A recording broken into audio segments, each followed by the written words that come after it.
Welcome back to Nick Lenz's Comic Corner, classic, known classic. This is episode number 3385, Doubleshot number 3279. I got two Marvel trades.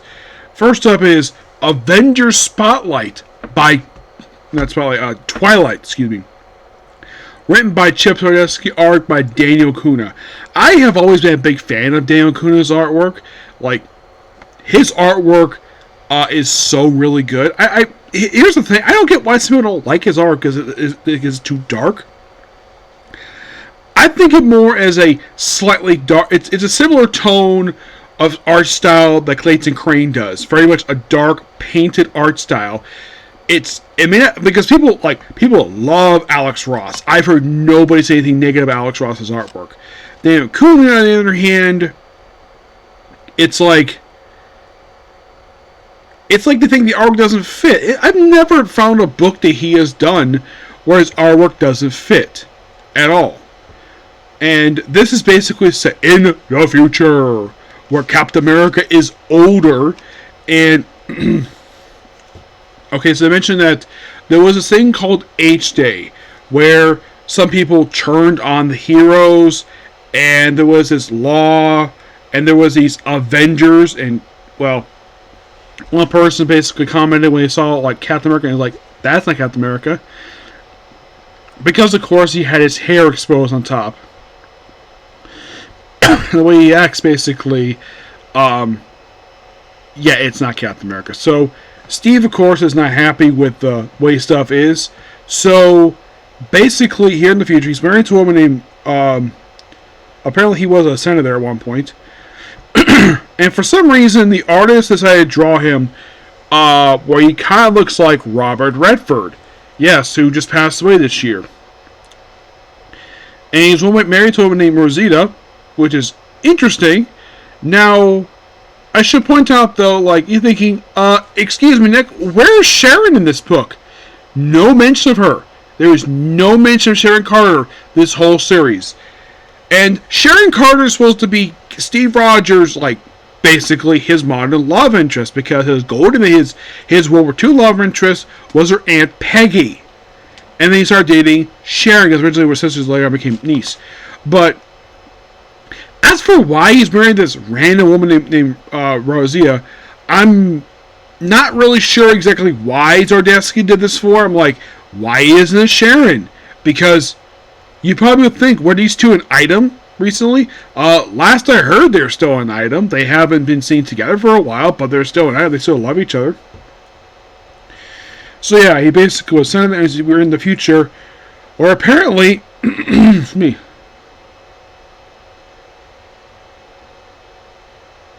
People wear these weird glasses, like, oh, you're the Captain America original? Yes, ma'am. Selfie? That was selfie then. And then for some random reason, we run to Luke Cage.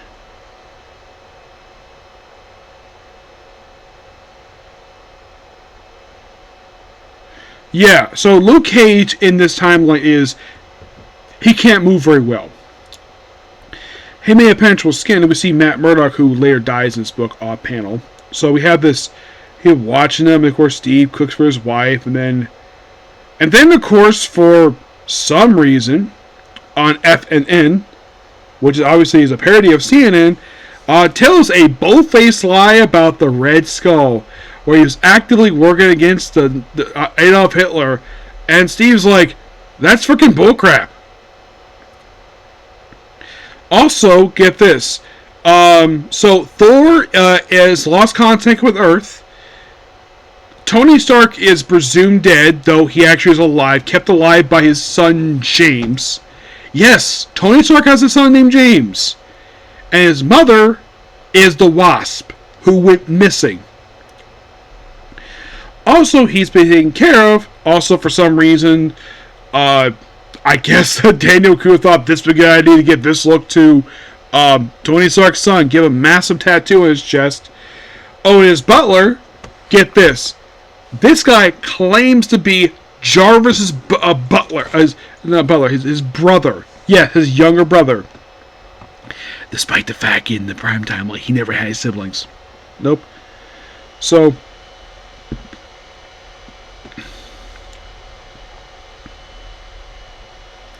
then we have a debate between Steve and James over what possibly happened in Boston. And Steve himself was trying to tell the truth, but James like, nah, you think you're full of... It basically doesn't cover everything. And then we kind of flash back to Age Day. We see the Black Widow, She-Hulk, even though some people might think that's Wanda. Nope, that is She-Hulk. It just the coloring basically could probably throw people off because I don't remember who his color is. They should make it a little bit because it's supposed to be like inside the cockpit per se. I love how he draws Tony Stark here, which is awesome. That's a cool looking Iron Man suit. So yeah, and then they find Spider-Man, which I should point out though in the prime timeline, Steve Rogers does know Peter Parker is Spider-Man. He's known about it for years.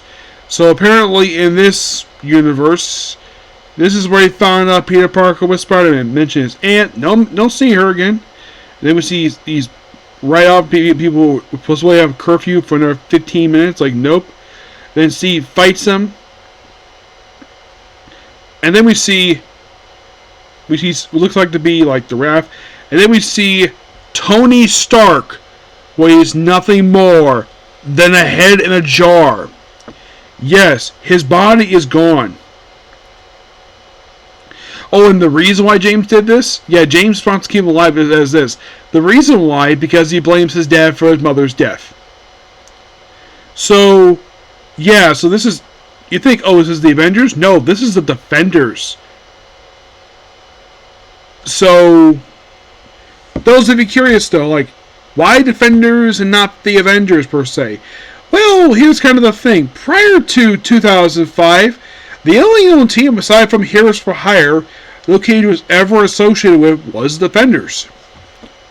So, kind of makes sense. Basically, it's like all the heroes, recreate the Super Essential, basically just getting back his muscle, kind of assemble the Avengers. So yeah, and then we have Steve wearing an outfit he actually would wear in the main universe. Yes, believe it or not, this sort of is a variant. I think at one point he does wear this. I think he wore this. At some point he did. I think I remember seeing him wear this when Kuna drew him in this very costume. I think it was when Nick Spencer did the Steve Rogers Captain America. It's a very similar look he had, except that more of a lighter blue instead of this dark blue thing. So then we have the Avengers, and here's what I mean by hey, look at this mask. That is clearly not Steve Rogers. And the person and the lady runs like, that ain't Cap. Nope.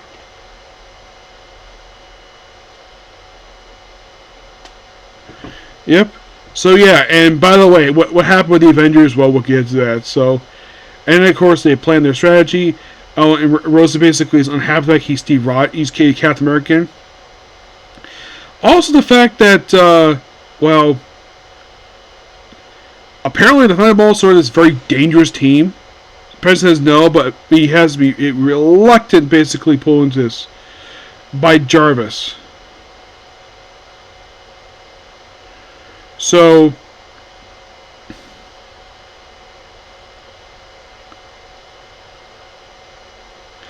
and then Steve goes to visit Kamala Khan. And he's like, Steve, you can't be here. Eventually, we lost everything. And the reason why she says he can't be there because she has a family. Despite the fact later on she does put on her costume again. I do appreciate Dardesky including her in this book, which good on him for doing that because Camilla is still kind of a popular character. I mean, her popularity is not that big per se, but I think she's still popular with some people. So then Steve leaves, but don't worry, she does put a costume. And then we have some more craziness happen.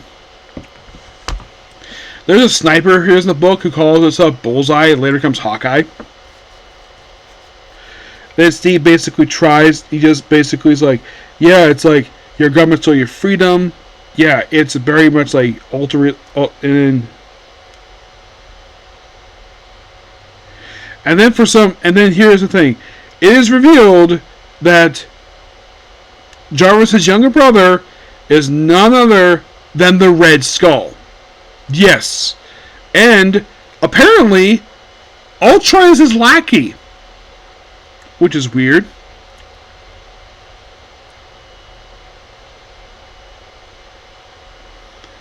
And eventually gets back into shape, and here's Camilla in her Miss Marvel outfit, which I love the design that Daniel Kuda gives it. It's really cool. Yeah. And of course they break into the raft, which of course is where they find Tony, who's pretty much a brain in the jar.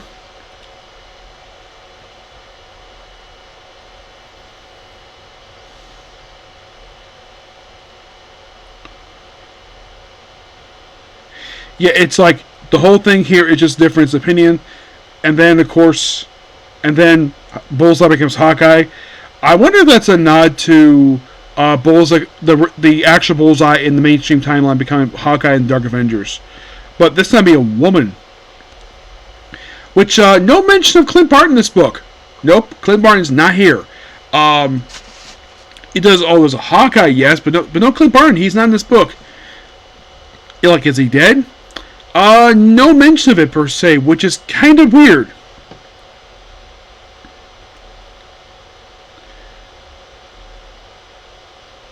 And then James puts on, well, his armor, and they fight for quite a while back and forth. And then Camilla, yes, puts on her costume. This one, oh, she has a family. I'm sure her kids would love to be Captain America.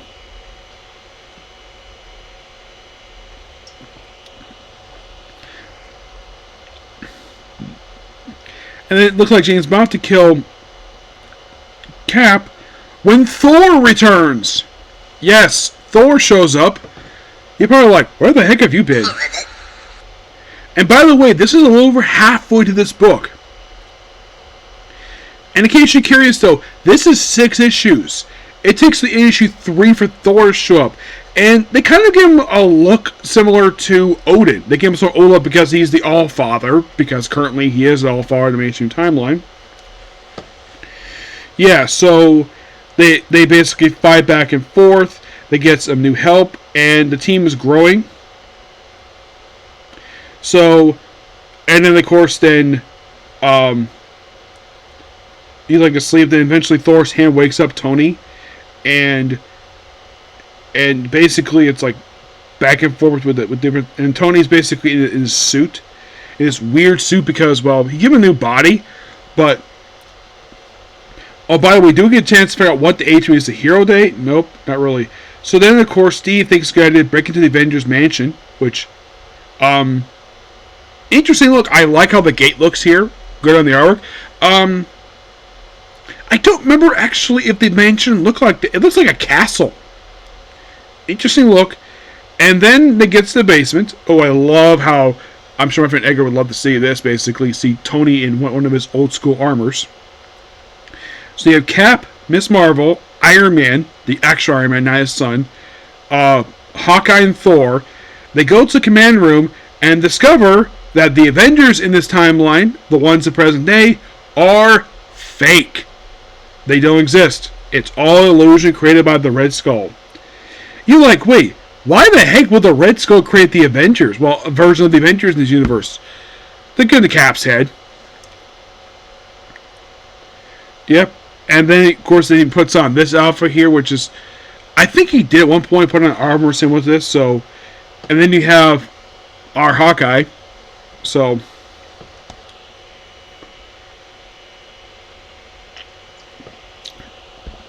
and of course, basically, looks like on the helmet he's got this weird tooth. I'm not going to show up, but good gosh almighty. So, they know what his face looks like. Oh my gosh, they think it's Jarvis. Nope. And apparently he has tubes going into his eyes. I'm like, damn, Johan, are you that desperate? So then you have Iron Man versus Red Stark. These two, in case you're curious though, do these two ever fight in any of the comic books? Not really, no. Red Skull usually just fights Cap, not usually Iron Man. So, and of course they do have a Quinjet here. They have a few spares. So you probably think, okay, what was the H-Day thing? So, yeah.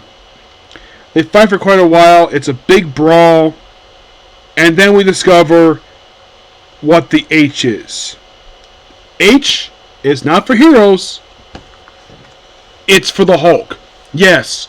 So it's kind of revealed here the reason why stuff happened in the past is because of the Hulk. And he appeared, and that was the end issue 5 when he shows up.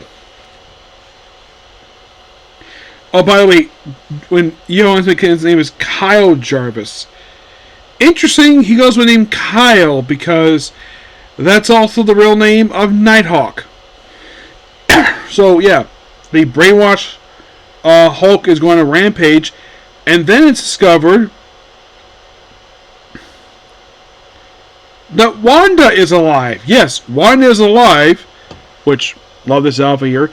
And in case you're curious, though, has she done this before where she gone giant size? In the continuity, yes, she has. During Secret Invasion.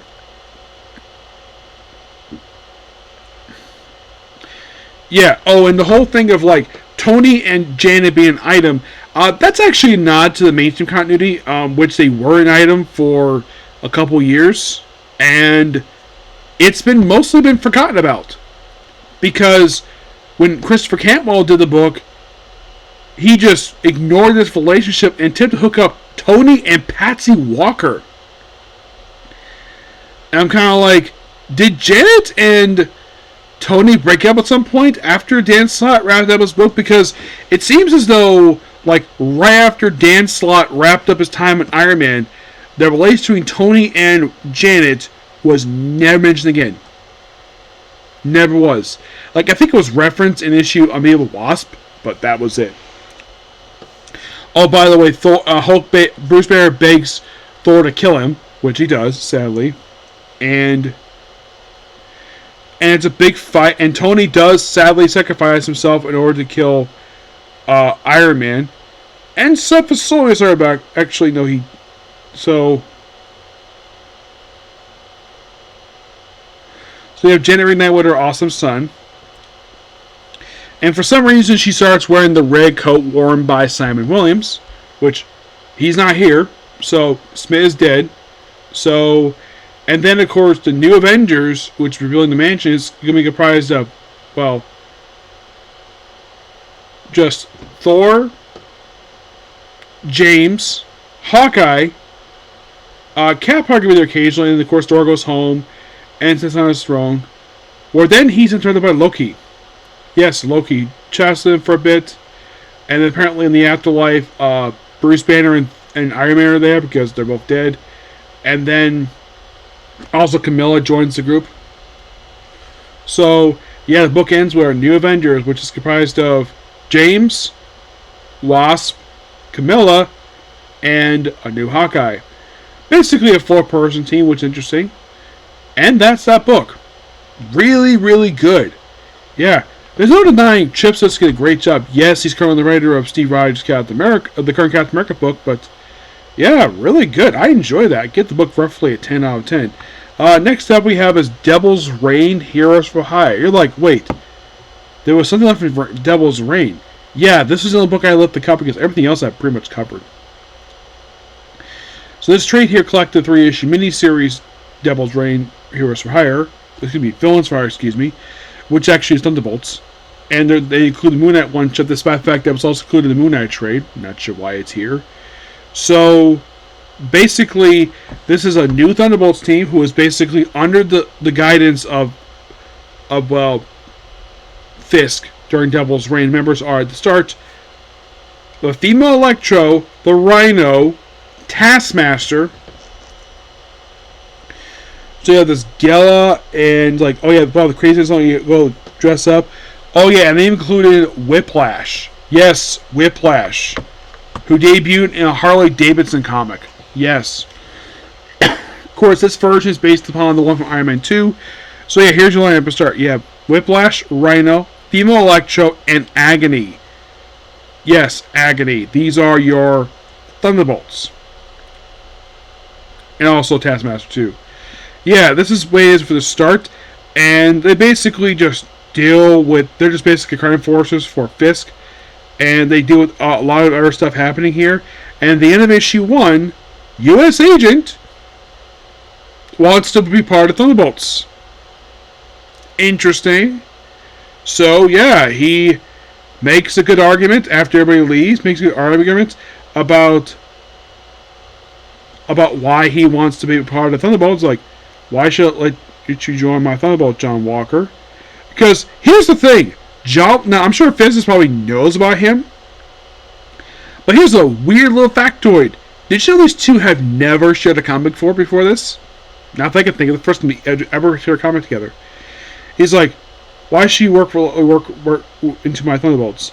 Because I didn't vote for you. You put Thunderbolts into play, taking your heart against superheroes. I'm sure you've done the map. Sooner or later, they're bound to start playing by their own rules. I can keep your leash on your bad guys. Make sure they play nice with the police.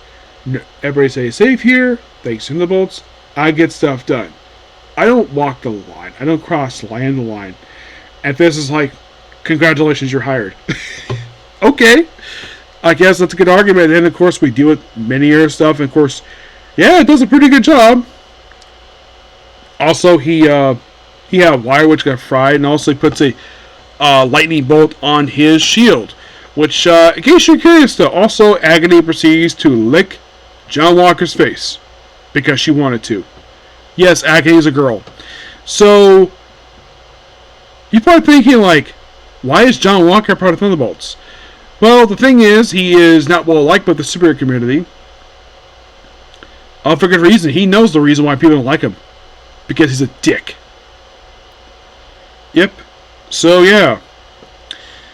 And, of course, then we debut Thunderbolts, and there's a riot, and he has to quash it. For some reason, look closely at the design of the outfit. It looks similar to his Maximum Security outfit. Yes. So, and it turns out people were in control doing this riot by one of the Purple Children. Yes. And also, Fisk has got his staff, which is his power, the Purple Man. Yeah, this is actually the real reason why he was able to win the election as mayor of New York, because of this. So in issue 3, Rhino quits Thunderbolts and takes Electra with him. Excuse me. And it's like, yeah, he should be a good face. Nope, it's like, you can deal with it. So he puts out fires, basically does a really good job, and keeps Agony under control, make sure he doesn't eat anybody. And we kind of see her face. Like, I mean, basically, yeah, the woman who actually is the host of Agony, she's very pretty. Yep. And then at one point, he gets brainwashed, and of course, then Rhino quits the team. And then Fisk has his replacement run away. The Abomination. You're thinking, what? The Abomination? So my long time, it's like, wait, isn't he dead? Well, he was brought back by some organization related to Red She-Hulk. And he's not done much.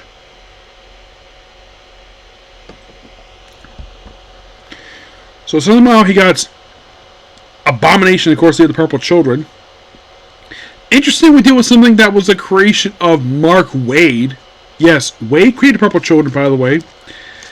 Those of you kids with Purple Children, the Purple Children were conceived by the Department in story, use his powers to brainwash a whole bunch of women to sleep with him to have a bunch of kids, despite the fact he already is a parent. Yeah, these kids have an older sister. She is known as the Purple Daughter. That was the original code name, per se.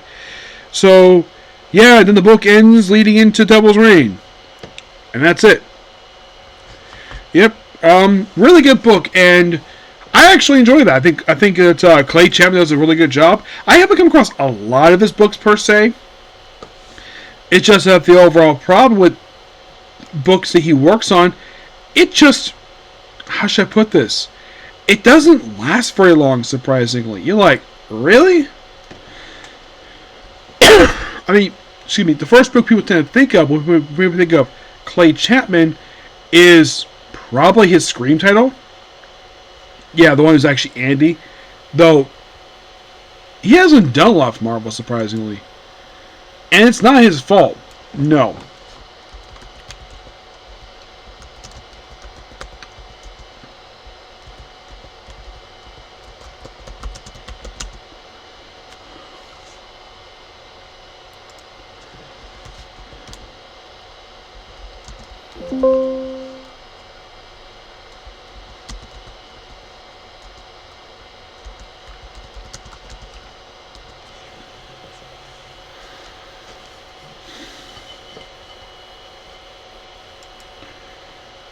Because it's something that Marvel does not trust this guy for an ongoing series. I mean, the Scream book, the only reason that ended because of COVID. Yeah. Which I believe he's the one working on that. Just it felt as though you read that book, it's like there was going to be more planned. But the thing is, Marvel's done no follow with it per se. Because Scream next time appears in a book for King Black. Yeah.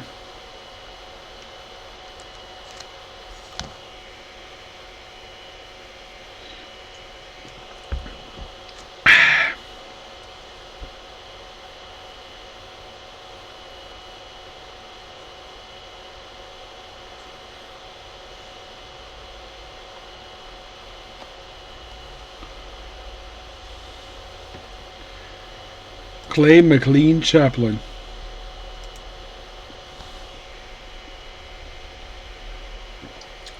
And keep this book only came out 3 years ago. Yeah.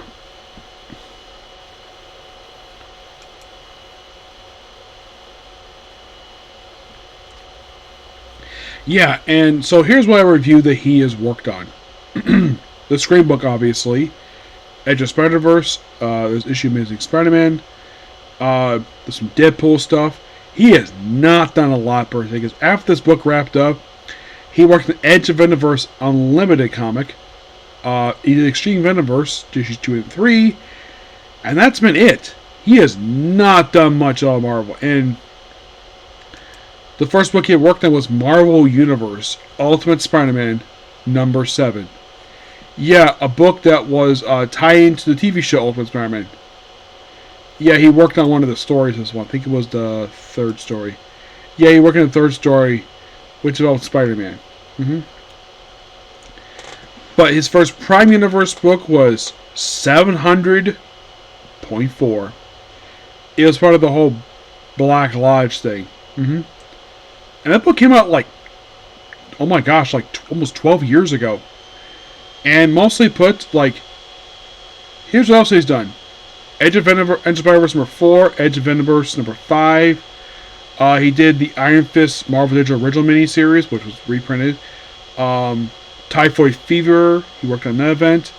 An issue of Symbiote Spider-Man. I think he, was a backup feature working on the book.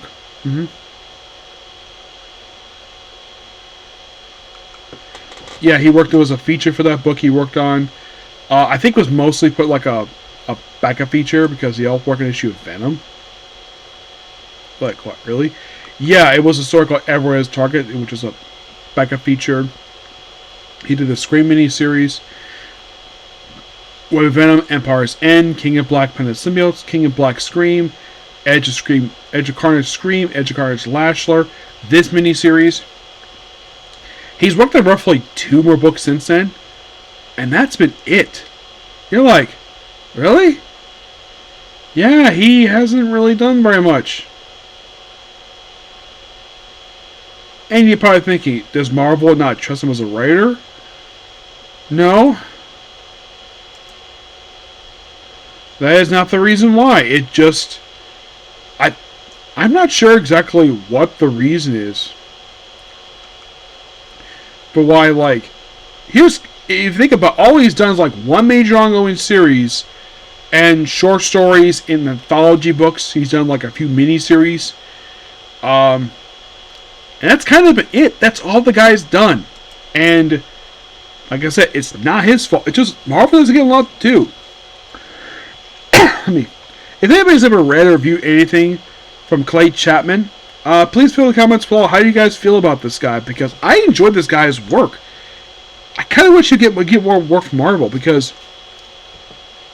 so the last physical book he released though was Edge of Extreme Universe #3, which that came out 2 years ago. The last thing was actually released was the Infinity comic Edge of Universe Unlimited #8.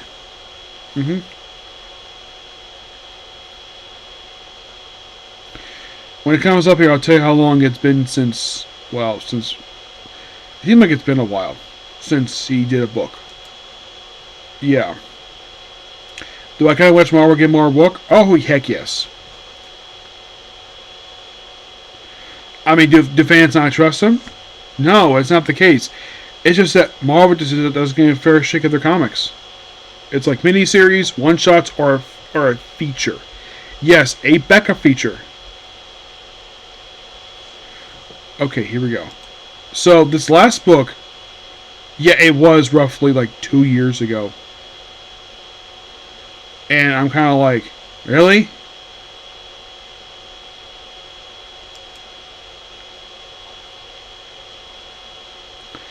Yeah, it was Edge of Universe book.